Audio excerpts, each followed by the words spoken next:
I recently jumped into Final Fantasy 15 on PS4. I know it's taken me a while to play the game, it's been out for a few years now, but I generally really like the game, and I've been playing it on Vita a little bit via remote play. So today I wanted to do a Vita remote play review for Final Fantasy 15. Let's jump in. So typically I don't play action-adventure games or action RPGs like Final Fantasy 15 in remote play due to just even the slightest delay could mess up your gameplay.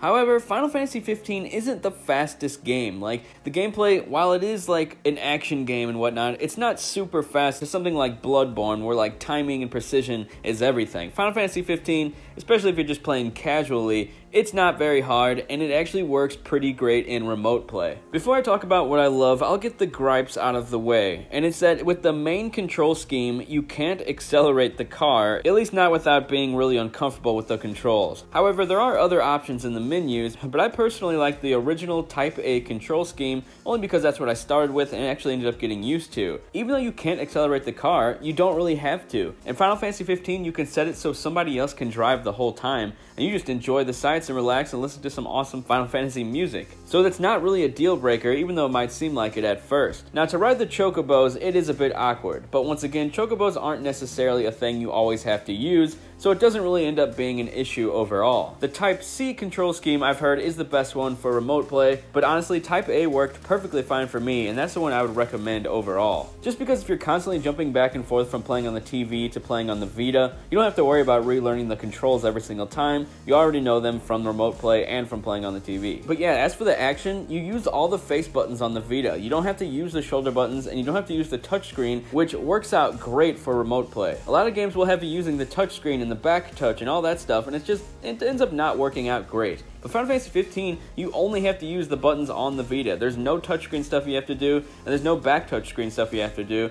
At least not a lot. There might be like a little thing to like select your items or something, but nothing crazy, nothing you're constantly doing. Now, one other minor gripe I have is the text on the screen. You can't make it bigger, and it's pretty damn small when you're reading it on the Vita's tiny little screen. So you might have to squint a little bit to read some text, but honestly, it's not that big of an issue. Unless you have really bad eyesight, then it might actually be an issue. But as for me, I thought it was perfectly fine after a while. It's just a little weird at first, squinting at the screen to read some tiny text. But luckily you're not reading all that much in Final Fantasy 15. Now when it comes to the visuals, like typically when there's a far away camera, it actually ends up making everything look blurrier on the Vita screen. But Final Fantasy 15 uses an awesome art direction that just looks good no matter how far away you are from your character, and pretty much no matter where you are, it looks great on the Vita screen. It's a very simplistic art direction, there's not a ton of detail. It's a gorgeous game and all, but it's not like the most graphically impressive game. But honestly, that works as a strength when you're playing it in remote play, and the game overall just looks gorgeous. That's all I really got to say today, guys. There's not really a whole bunch to go over with this game. If you've read the forums like I have, everyone actually really likes this game in remote play. It's honestly really similar to the Persona 5 situation where it works out great playing it in remote play. It was almost like the developers intended it for it to happen,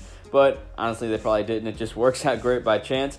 And this is another game I highly recommend playing on your Vita if you have one, if you enjoy remote play. Of course, this is my remote play review series. I usually put one out like once a week, once every 2 weeks. I really enjoy talking to you guys about remote play and Vita in general down in the comments, so be sure to leave a comment and let me know if you want me to review a specific game you're thinking about. I'll be sure to check it out. I'll talk to you guys later.